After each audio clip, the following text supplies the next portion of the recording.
Hi, everybody. Thank you so much for joining. I'm really excited to be here with you today on this very hot day in the Northeast in the US. I'm Tracy Benson, the transformation catalyst and founder of On the Next Page. I help leaders, managers, and individuals upgrade their internal operating system with neuroscience, neurolinguistic programming, and a few simple and super powerful tools, which I'm going to tell you a little bit about today. We all know that our computers have an operating system, right? But when was the last time you opened your laptop to take a look inside? Unless you're in IT, probably never. We just expect those automatic upgrades to happen so that our computers work the way they're supposed to. But what about our brain? Where are those automatic upgrades? What if there's a bunch of old code in there that's no longer serving us? What if that old code is keeping us stuck? Well, if you've ever felt like you should be thriving and instead you're just, well, managing or getting by, you're not failing. It's neurological. Today, I'm going to share three key insights about our brain and two powerful tools that can move us from stuck to thriving. Ready? Here we go. First of all, I believe that every single one of us deserves access to the skills and tools that allow us to flow with whatever life throws at us. And it's not just people who are stuck and overwhelmed these days. Consider what's going on in the world around us. Imagine the ripple effect if more and more of us were able to access our creativity and resourcefulness to solve problems. That is why I get out of bed every day, continue to learn, and do this work with as many people as I possibly can. So we're going to start with a little experiment. Take a good look at this picture. And now I'd like you to write down the first three things that you notice in the comments. Go ahead, write down the first three things that you notice. And while y'all are doing that, I'm going to take a look at this picture and I'm going to share the three things that I noticed first. So I noticed there is a statue in the middle of the center that these tractors, or what look like tractors, are driving around. So that's two things actually. There's a statue and there's some tractors. And the third thing that I notice is that the tractors are different colors, which I've never really seen before. So there's red ones, there are blue ones, and there are green ones.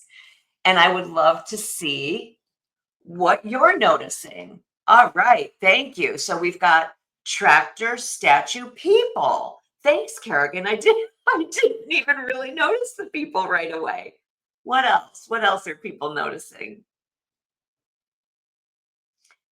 All right. Well, as you're thinking about what it is you're noticing, and please do feel free to drop what you're noticing right into the comments so that we can all see that. I want you to think about what's happening for you as you notice other people are noticing different things than you are. What's happening for you as you notice other people are noticing different things than you are? All right. So, when was the last time? Think of the last time you were with a group of people who witnessed exactly the same thing. Maybe it was a town hall presentation, or could have been a work group meeting, or even an awkward moment at happy hour. Do you ever wonder why everyone's recollections of the same moment are different? Sometimes slightly and sometimes dramatically. I'm going to explain why this happens in a second. But first, I want you to think about your brain as an iceberg. So, the conscious mind, that part of the mind that makes decisions, that organizes tasks and schedules, that writes all those emails that we're writing all day long, that's the tip of the iceberg. That's what's right over the top of that water line on this picture. Guess what percentage of our mental processing power lives there above the waterline? And go ahead and drop your guess right into those comments. I'm really curious to see how much of our mental processing power you think lives in our conscious mind. Anybody care to hazard a guess? Whenever I've asked this of in other audiences or with groups, they always say, "Oh, maybe 20% or maybe 5%."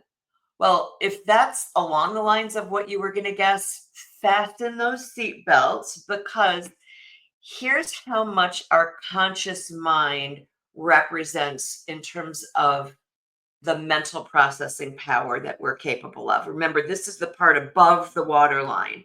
Ready? Point. Good guess, Kerrigan. 0.0005%.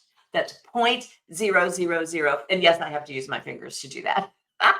So the other 99.9995%, that's our unconscious mind below the waterline. And that's where our beliefs, values, and motivations live. And it doesn't speak English or any other language for that matter. So most change strategies, zero, Adam says, that's great. That's a great guess. Most change strategies, whether they're personal or organizational, target the tip of the iceberg, and that's why they don't stick. So let's go a little bit deeper on this. Consider this fact: every single second that we are awake and aware and conscious, we are bombarded by 11 million bits of information through all of our senses. 11 million per second. And this is what that looks like. Imagine that's 11 million dots on that picture. I realize that's a little like, woo. So there's just no way for our conscious mind, that part above the waterline that we just saw on the iceberg a second ago, no possible way for our conscious mind to capture all of that. So instead, starting from birth, we gradually build up what's called a critical faculty. And all that is a set of filters that allows our unconscious mind, like a supercomputer that it is, to delete, distort, and generalize information and to serve it back up to our conscious mind so that we can actually function. So that means out of every 11 million bits of information that are flying into our unconscious mind per second, we're only capturing 134 with our conscious mind. And I have news for you. I don't care if we were identical twins and our family knows many wonderful sets of identical twins. It doesn't matter. Even if we were all identical twins or triplets or whatever the math would be, there is no way still for those two brains to capture exactly the same 134. So right there, that's red circle, those are mine, but yours might be over here in the right-hand corner. Yours might be over here in the middle. They might be over here to the left. We might overlap a lot, but we're never going to overlap entirely.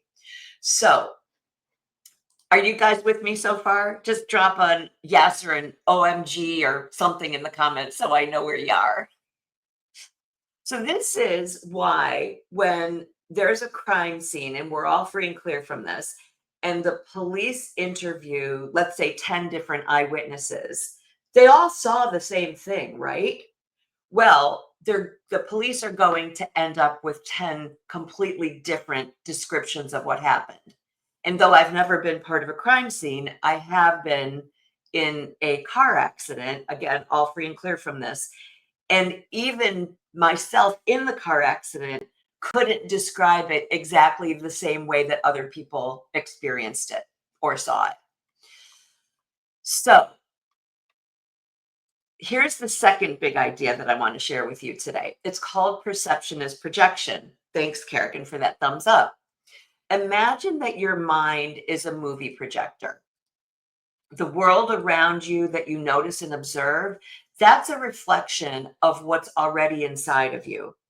So when somebody triggers you, you get irritated or annoyed or agitated, chances are it's not about them. It's your brain replaying a familiar reel, potentially from many, many years ago. That has happened to me so many times I can't even begin to tell you. And one participant in one of our recent programs said it this way. She'd been struggling for years with her sister, and there'd been so much tension that had been built up over the years in that relationship. But after doing this perceptionist projection exercise that we do in the program called the Mind Manual, she was just stunned. She said, she called it an epiphany, actually. She said it wasn't her. She said, it's me. I finally got it. And so what happened to all of that tension and frustration from over the years? It just dissipated. So this is one profound tool that can massively shift how we interpret any interaction, most especially the ones that we find really irritating in the moment. So now let's talk about those inner voices that run around our heads all day long, shall we? Inside of each of us are three inner voices. The first is our inner critic. Our inner critic is sharp and disparaging and critical, as you would expect from an inner critic. Two, our inner ego is protective and defensive. That's the one that just digs in its heels and just wants to be right all the time. And then the third one is a little more tender. That's our inner child. Our inner child might be from time to time overly emotional, often reactive, and very, very tender. These three voices have one job and one job only. That job is to keep us stuck, to keep us where we are. Why? Because that's where they've determined that we're safe. Remember, back in the day when we were cave people, any change that we didn't initiate ourselves meant a threat to our existence. And so these three voices are all about keeping us safe. And to them, that means keeping us exactly where we are. There's one more voice, though, and this one really has our back. It's our intuition. Our intuition is quiet, wise, and kind, though it is not always gentle. The problem, most of us are really tuned into those loud voices. We hear them all the time. We're very, very aware of them. We do what they say, and we dismiss the one that actually knows what's best for us, and that's our intuition.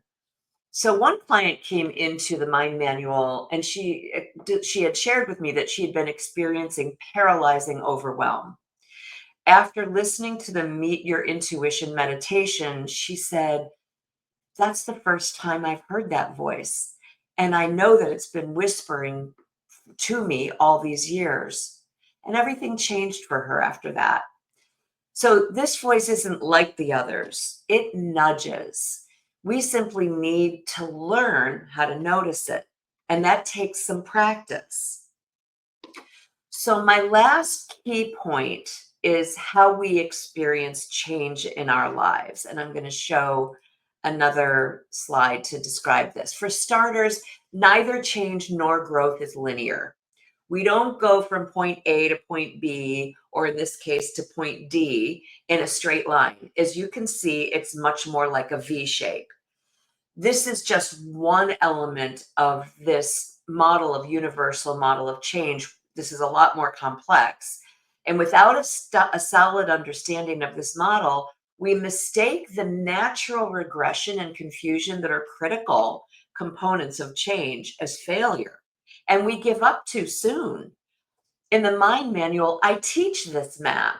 So you know exactly where you are, what's normal, and how to keep moving forward. Once she understood this, Janet said, this is more than just interesting. It was exactly what I needed. That's the kind of discovery that you can expect in the Mind Manual and what it's really all about. It's an 8-week deep dive into tools like these and many, many more, rooted in brain science, neuro linguistic programming, and decades of leadership and coaching experience. We start this Wednesday, June 25th at 4 p.m. Eastern. And everybody who joins gets a 45-minute welcome call, plus the option to add one on one coaching sessions with me at a steeply discounted rate. So after the last program, I have to say this was one of my very favorite comments. Robin said, "The mind manual helped me become me again, a different me 2.0." So if you're ready to shift from burnout to brilliance, or even from fine to fully aligned, I would love to have you. Check out the link that you see in the comments for all the details and DM me if you have any questions. Whether or not this round is right for you, here's what I want you to walk away with from today. One, you are not broken. Two, you're likely just operating with outdated software. And three, the upgrade, it's available. That's the great news.